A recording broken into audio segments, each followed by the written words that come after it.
Brian Boyd. I am the Guild Master for the University of Houston Clear Lake Gamers Guild, and I'd like to welcome everyone to Con-Jour. I know the Con Committee and the club have worked very hard to provide this event to you, and I hope you guys all enjoy it. It is going to be through Sunday. Some very basic items. If you guys have any sort of emergencies or problems, the University Police is located right in this hallway to the left here. They are here 24/7. And if there's any other problems, feel free to contact the con staff, and I'm ready to introduce that. To my left here is Mr. James Kent. He is the con chair this year. To my right is Ms. Deborah Kent. She is the dealer liaison, guest liaisons, all the, we're missing our other liaisons officer, Mr. Marion Carpenter, but you can't miss him. He's wearing a purple shirt today. This is the Kent's daughter, Bridget. She's our gopher. One of, yeah. Well, that's your title. Yes, it is. This is Miss Talia. I can't pronounce her last name. All right. She's our community events coordinator. She's one of the officers with the guild and very involved with us and helping us out. We're also missing our treasurer, Mr. Glenn DeVries, but hopefully he'll be back shortly. I'd also like to take this opportunity to introduce our two faculty advisors. If you guys would step up here, please. Come on. Dr. Barish and Dr. Carmen. Without them, we probably wouldn't have our heads on sometimes, but they've been very helpful as well. So, come this way more. Yes. The camera's right here. Thank you. The camera is there. So, with that, we do have panels tonight until 9 o'clock. There will be LARPing tonight. Tomorrow, panels start at 10 a.m. We do have lunch at noon. The Starship Apollo comes in at 1 o'clock. 1 o'clock. For 10 forward, turning the con suite into 10 forward. Yep. And then we have a costume contest at 7 o'clock tomorrow. And we have a dance at 8 o'clock right here. The gaming and artist alley is in Atrium 2. The panels are in the classrooms off of Atrium 2. And the con suite is also to the left down towards the art room at the very end, past the art room. Look for the gamers and turn left. And somebody grab Marion. Marion!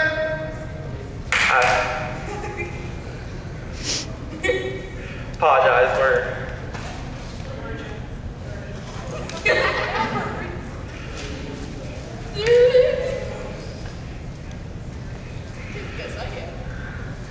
And of course, our dealer and gaming liaison, Marion Carpenter. Again, I want to take this opportunity once again to thank the Con Committee for all their work and dedication on this. I hope everybody has a wonderful time. And with that, I turn it over to Carnival Epsilon, our opening ceremony. One more thing. Okay, hang on. Guest of honor, yes. James, would you like to introduce it? Okay. Our author guest of honor is David Daub. He was the writer for Dust Comics. Our musical guest of honor are the Bedlam Bards. And where are our artist guest of honor? Can we get them out here, please? Can we please get Altos and Silk Spinner out here? Right here. Please come forward. Okay. All right. We have Silk Spinner from Complex Actions. Thank you again. And now, we'll allow Colonel Epsilon to entertain you. Just my voice. So for those of you that can't hear me, come on up close, because after all, this is a sideshow. A lot of people have not seen what we perform. These acts were once thought to be just a part of history, but myself and the other performers of Carnival Epsilon are bringing them back to you. We're going to perform live some of the attractions you can see during the Victorian time, and we're going to start out with a very simple act. It's actually performed by my partner in crime, and it'll lead you to understand why we say we do the extraordinary with the ordinary. So, come on up and join me up here. See, folks, the young lady off to my left is known as Ida. Now, she's not a delicate flower. She's not a mystic. She's what they call a fakir. She has mastered an art form of controlling her body that allows her to do some amazing things. And I can tell you about her act, but she does a better job of it. So let me turn it on over to her. Tell me about yourself. You can have it. Just attach it to the stand. Alright. So, as he said, I am Ivy, and I am also known as the Human Blockhead. And I'm going to tell you a little story about how I got that moniker. You want to hear it? Yeah! I'm going to tell you anyway. Now, once upon a time, a long, long time ago, I think it was a Tuesday, I was a little girl. And I was one of those little girls, I like to put things up my nose. I put Tic Tacs, I put pennies, I even put a nail up there. But I just couldn't get that satisfaction I was looking for. It just wasn't big enough. You ever have that problem? You know you have. So one night while I was asleep in my box under the stairs, I had a dream. Who liked Star Wars? Well, it was a Star Wars dream. There was spaceships, there was lightsabers, there was Darth Vader, and Yoda appeared to me in this dream. And he said, Ivy, use the Force. The Force? So the next morning as I was contemplating my breakfast, waiting on the bus to take me to the school for criminally insane children, I decided to give it a try. Gotta sanitize it first, you know. Gotta be safe.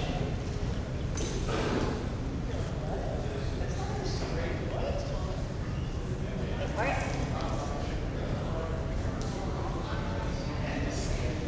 Hello, my old inmates! Thank you. You want more? Sure, yeah. Here's some sick people, all right. Well, I was pretty happy with this. I was pretty satisfied for a little while, but eventually, I wanted even more. And one night, I had another dream, and it was a breakfast cereal montage. There was Cocoa Puffs, there was marshmallows, there was milk everywhere. And Captain Crunch appeared to be wielding a piece of toast in one hand and a stick of butter in the other. And he said, Ivy, use the butter knife. So I thought I'd give it a try. You think I can do it? Sure, why not? Your vote of confidence is overwhelming.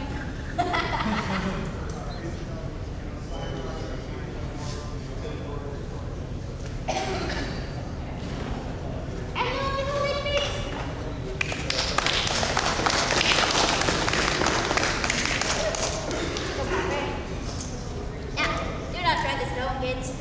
I'm special. I rode the short bus to school. There's a reason. But that is why they call me the Human Blockhead. Thank you very much.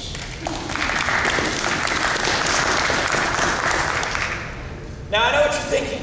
That's kind of strange. Well, here in the sideshow, everything's a little bit different.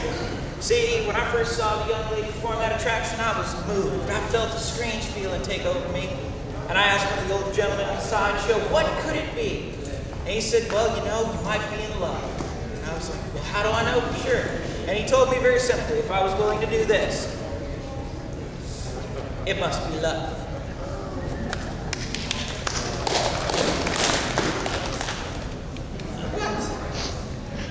Now, I don't think that's my act, though. No. We're going to do another act for you. It's actually from the old days of the sideshow. It's called the Pain-Proof Man.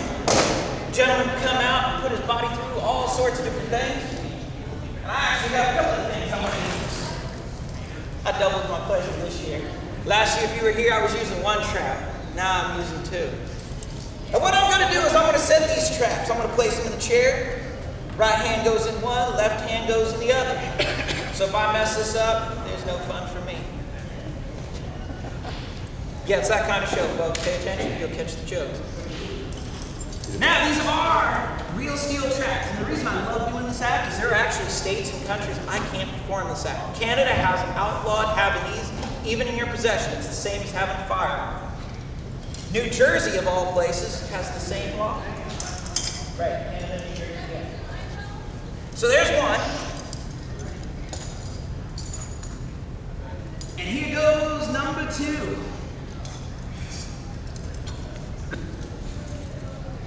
Now I'm going to ask you guys to help me out. We're going to get a little bit of a countdown. I'm going to ask you guys to start at 3. We're going to go down to 1, and then hands go in the trap. Sound like a plan? Feel free to speak up, guys. It's all right. I'm not going to bite unless you're into that sort of thing.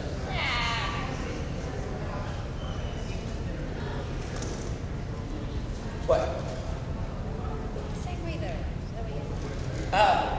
Forgive me. My wife is pointing out the fact that the aesthetics don't look right. Don't care about my well-being, care about the way the Travis looks. So here we go. Oh yeah, 3. So 3, 3, 2, 1. Oh man. See, this is what happens, guys. Now you know.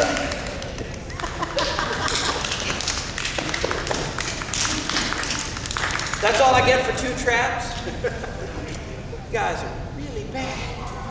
Now I guess I gotta get.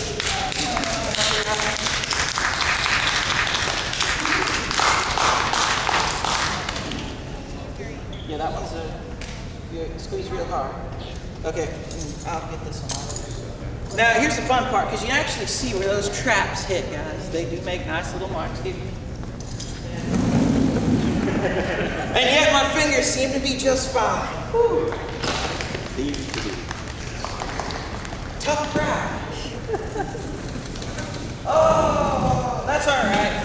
We got more for you. We're not stopping. Now, for those of you that were here last year, you might notice we changed out things a little bit. We brought another young lady with us this time around. She's over there hiding behind the booth because she thought she wasn't going to come out and play. Come on! Now, another classic act from the other days of the sideshow involves something that every sideshow always seems to have a lot of. We got it in a box over there. It's called broken glass. Now, the reason sideshows have so much of this is because, well, let's be honest, for some reason there's always glass bottles around carnies. So we have some. Shoes on. We got a box of 25 pounds of broken glass. And we got a rug. And we got a girl taking her shoes off. Kind of see where this is going. We're going to take the glass.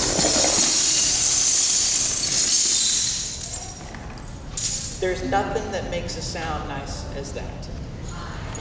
Ooh, a little bit more. There we go. And we have a young lady who's going to come over here and join us and actually walk, stomp, stand, and even jump up and down in that pile of glass for your viewing pleasure. And this is where you guys get to be a little bit part of the show. So you get to tell me how many times you'd like to see the young lady jump up and down in that glass. What do you guys think? 3 times? More. Well, you got to be a little bit louder than that. So 3 times? More. 6. All right, let's try this together. You guys make noise. I'll say a number. You make noise. Loudest number wins. All right? So 3 times? Woo! 4 times? Woo! 5 times? Yeah. Y'all are not getting that motivated in here. I know there are people in the room. I can see you. So, where were we? 4 times? No, I think we were at 6. 6 sounds good. How about 6 times, guys? Just for that, we'll go 7. Woo! So why don't you step right on up? Now remember, kids, don't try this at home. You want some help with this? Okay. You get to count that. Oh, okay, I'll count. There's 1. There's 2. There's 3. 4. 5. 6. And the big one.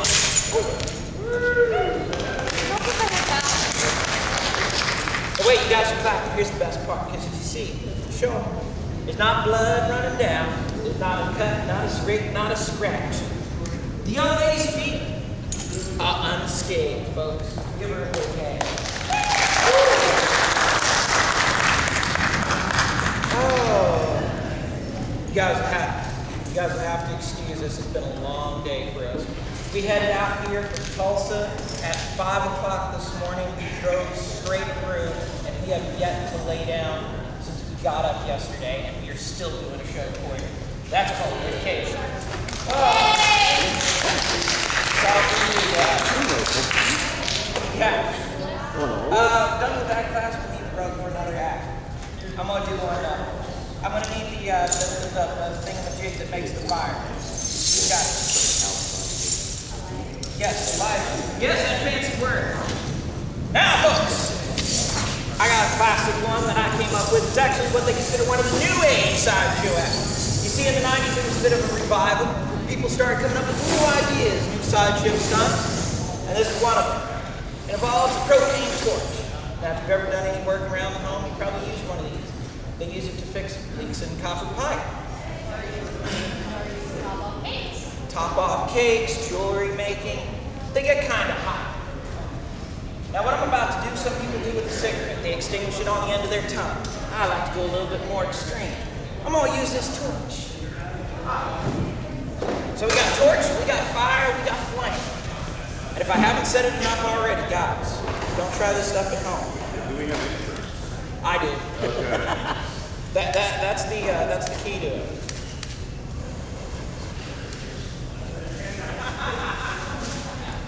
Now we're gonna let that warm up a little bit. You can see it, you can hear it. Oh, the things I do for the job I love.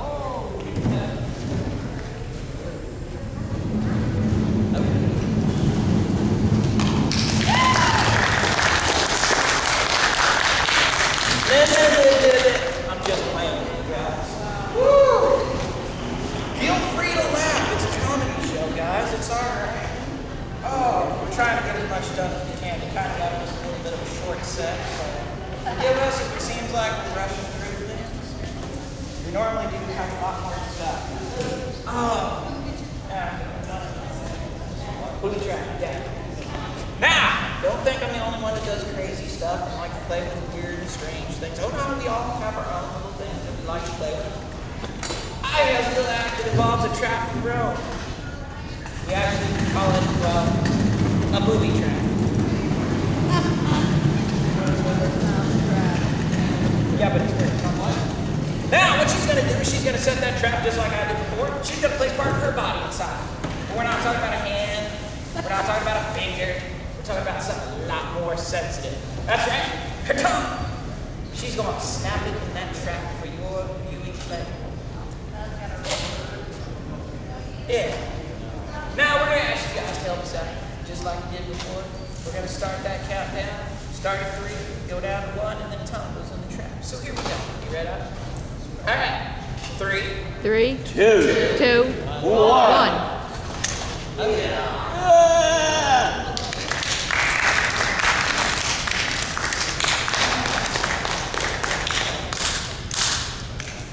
Oh, the irony of it.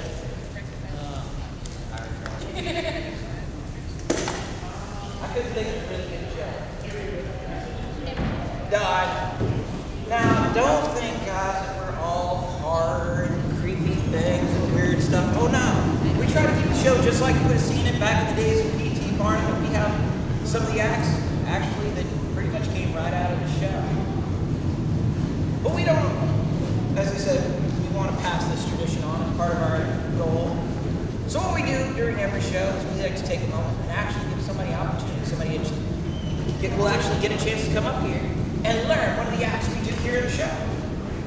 So if I can have a volunteer, somebody that's ever, oh, you want to help us out? Come on, right on. I'm Marcus. Richie, nice to meet you. Now, Richie, I remember you from last year. Yes. Oh, good. Oh, well, yeah, we're kind of hard to forget. You're going to help us out with a very special act. It's a little act that involves a little magic. You like magic? Yeah. Oh, your grandpa's a magician. Oh, well, we're going to show you. You may know. Well, let me start out by giving you a bottle. Giving you a two. Now, face the audience because you want them to see it too. Now, tap on the bottle, make sure it's a real bottle. Aren't you a little young people in the bottle? Ah, I see how you guys are. Not that kind of crowd. All right. Don't wear that kind of crowd, just didn't hear you. Oh, well, you know, that's what happens if you don't have a mic. I was making the reference about her being too young to be hitting the bottle. Oh, yeah, that's funny. I'm 13. You want to become 14 in April. Just because this is Texas doesn't mean you're old enough. Anyway, bottle 2. That is a little I just got 1 too. So we're going to show the audience. We got a bottle, we got a tube. Show them the end, make sure there's nothing inside. Now, does it actually work? Yep. We'll be fine. Now, what we're going to do is we're going to have to take the tube just like I just got. There you go. And we're going to drop the bottle in the top. Now, folks, pay close attention and follow along. What we're going to do is we're going to turn that tube once. We're going to turn it twice. We're going to turn it 3 times. And then when we lift the tube up, the bottle is kind of backwards. Okay, let's pull them apart. All right. Maybe we did it backwards. It happens. So what we're going to do, how did we do it last time? So the bottle. Okay. So we're going to, well, no, I was checking to make sure we did it. Because, see, we started with the tube, and then we may screw up. It happens, folks. So we're going to take the bottle this time and slide the tube over, all right? So we're going to go just like that. And we're going to go just like we did before, once, twice, 3 times. And then when you lift it up, you should be, Bridget here. You seem to be having a little bit of a problem. I don't know, maybe it's supposed to be like that. No, because you see, every time Ivy does it, it ends up like this. And every time you do it, it ends up well like that.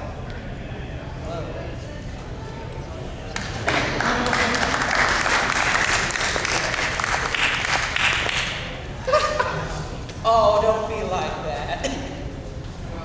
Well, see, I was going to give you some, but if you're going to be sore about it. I wouldn't stick my tongue out around these things. You do bad things to them. I thought I will attack you.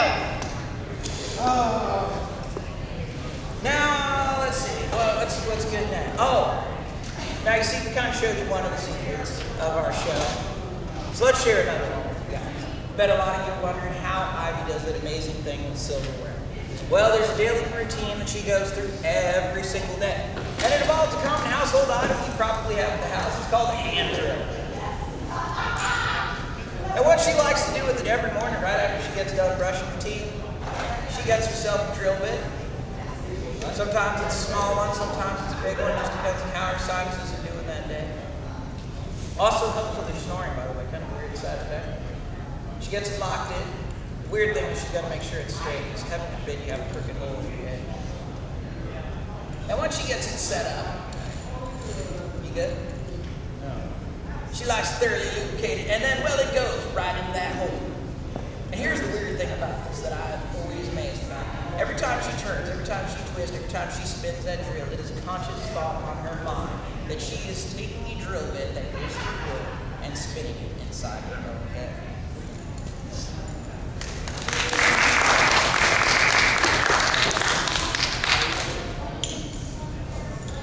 You know, that always is one thing, too. So now I was telling people about it. I know last year, usually this is the act that everybody talks about. See, in every show we like to do some new acts, and then there are acts that we always love.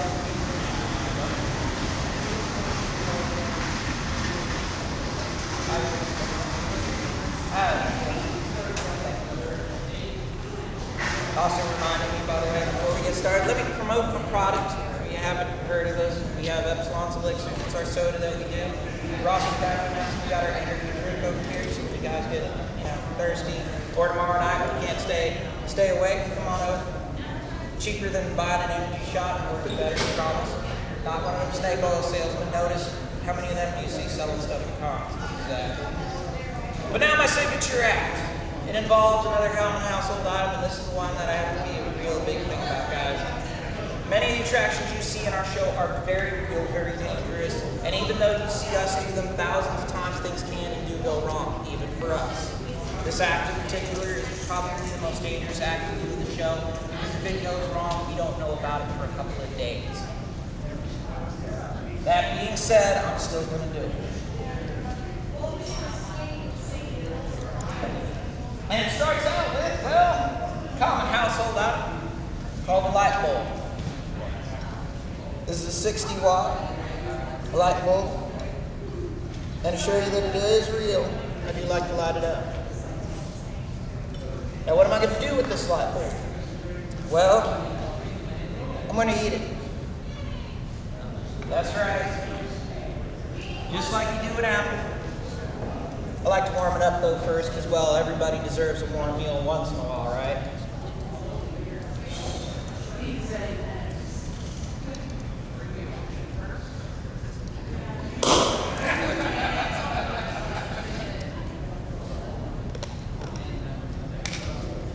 Now again, not a good idea.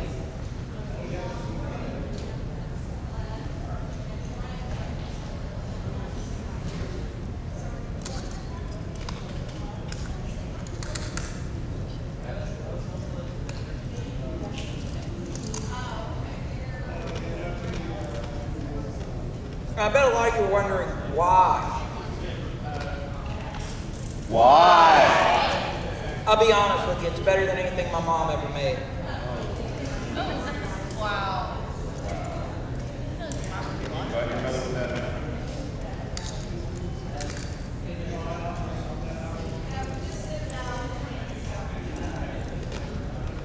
You have to forgive me, I'm a little bit hungry, so we're not going to keep it to a light snack tonight.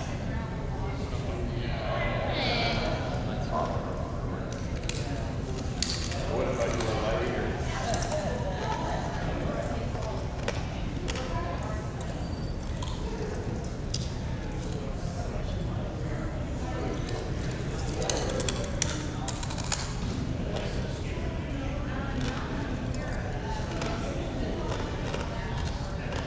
Kind of hungry.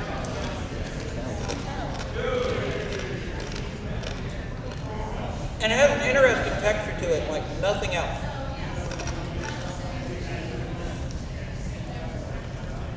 This is my favorite part of the show. Just so you know. I know the cool thing is just candy. Glass makes a unique sound.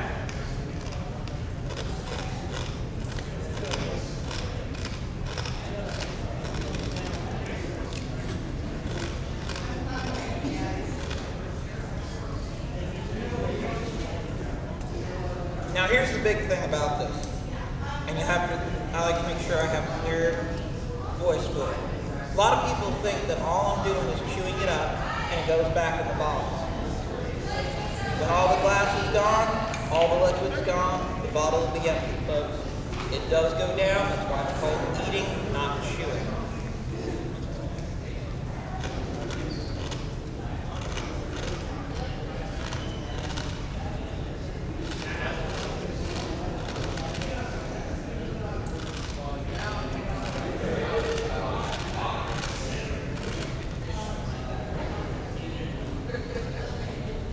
That was apparently a very rich light bulb. Yeah, there's like a big just wanting to float around.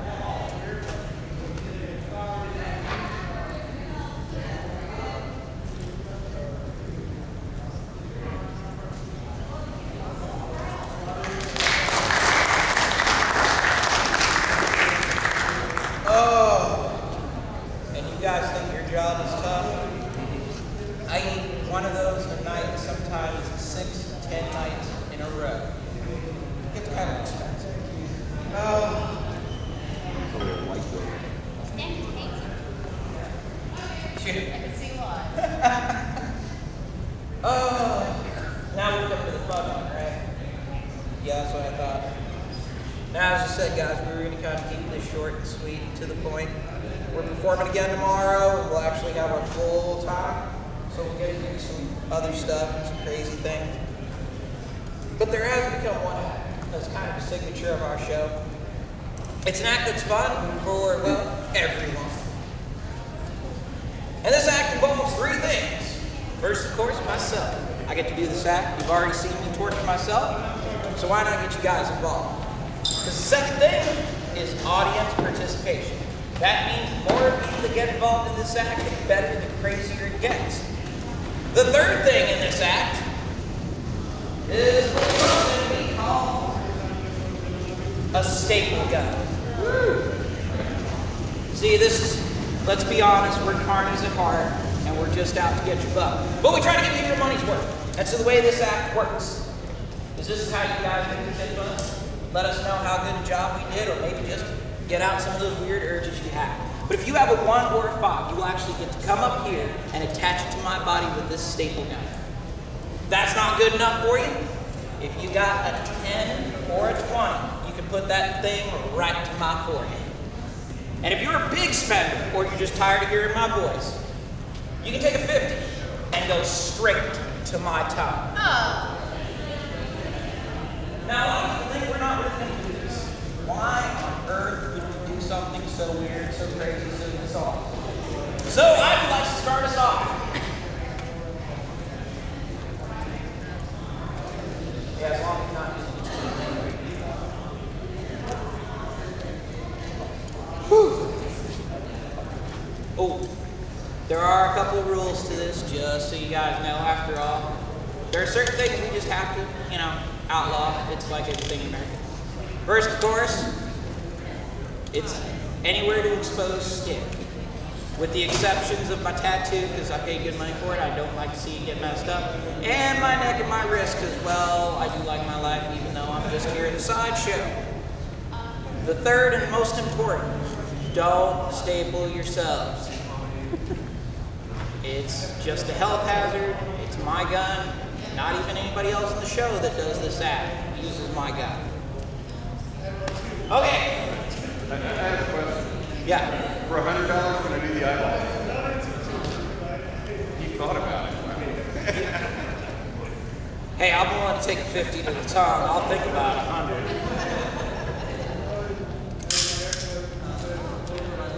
It's in there. It's in here. Don't be shy. Don't be afraid. Take the opportunity to get in on a once-in-a-lifetime chance. Be that one who gets to go home to work on Monday, tell all your friends, your co-workers, your loved ones about the strange guy you saw at Con-Jour and the weird things you did to him. Yep. Yep, just work. And you're doing it. I know, yeah, that's what's so cool. Wow. See, All right, here you go. I've got another $1. Anybody want to come on? oh, little kids are the best about this. Anywhere well from the waist up, Here, have $1. Come on, good. Yeah, but why am I holding it and you do the staple? I'm holding it. Thank you. Now, folks, don't be shy. Don't be afraid. I think I just figured out a new way for us to collect. As long as there's a line, there's still time. And I'll just keep chatting my way through as long as we've got people that are willing to do it. After all, this is kind of how we help fund the show. A little bit of extra money, something to do in our spare time. If you don't feel like doing it today, remember we're here tomorrow. Bring your extra cash and we're going to stop back in. Because after all, you can get it again, bring the camcorder, get it on video, get pictures of it, post it on YouTube, Well, ladies and gentlemen, there's no one else.